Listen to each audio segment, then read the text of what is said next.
Washington, Reuters. Michael Bloomberg, who is weighing a bid for the Democratic nomination for president, will not attend an economic conference in China next week being hosted by his media outfit, a company spokesman told Reuters on Friday.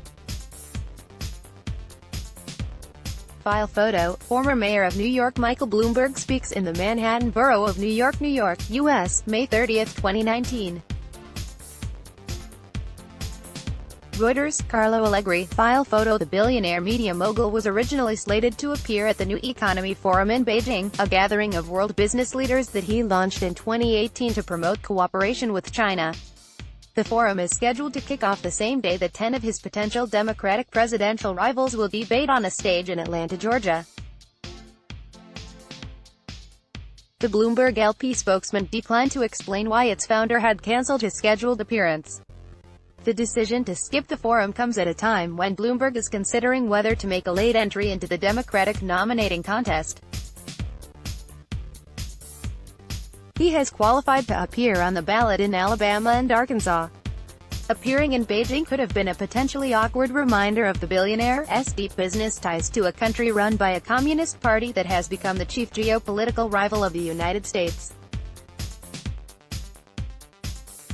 Bloomberg, the former mayor of New York City, has been a vocal critic of Republican President Donald Trump and has publicly lobbied for an end to his trade war with China, saying it costs jobs, slows innovation and sours the relationship between the world's top two economies. Bloomberg and his aides have touted his business experience and his work around the globe as evidence that he is uniquely qualified to run against Trump. But his pro-business message puts him somewhat out of step with bipartisan support for taking a tougher line on perceived Chinese trade abuses. Some Trump aides believe the president's hard line on China is a winning election issue despite the pain it has caused some in his base, such as Midwestern farmers and manufacturers.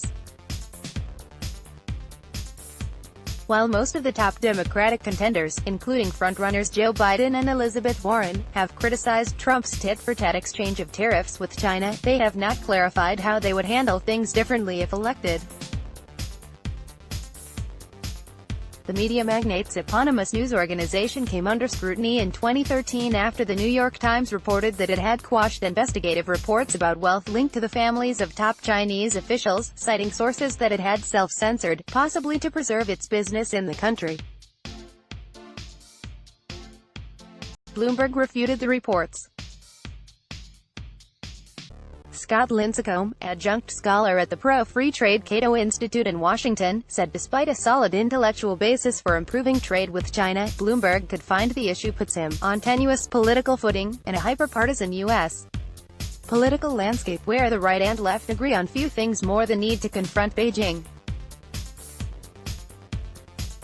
The political winds have shifted in treating China less as a competitor and more as an enemy. Lincecum said. To the extent that Bloomberg actually mounts a defense of trade with China, and opposition to the tariffs specifically, he would be one man on an island and inevitably taking fire from all sides. Bloomberg describes the New Economy Forum as a community of global leaders engaging with the world's most significant changes and challenges, ranked by Forbes as the 8th richest American with an estimated worth of $53.4 billion. Bloomberg has long been courted in elite Chinese circles. Reporting by Ginger Gibson in Washington and Michael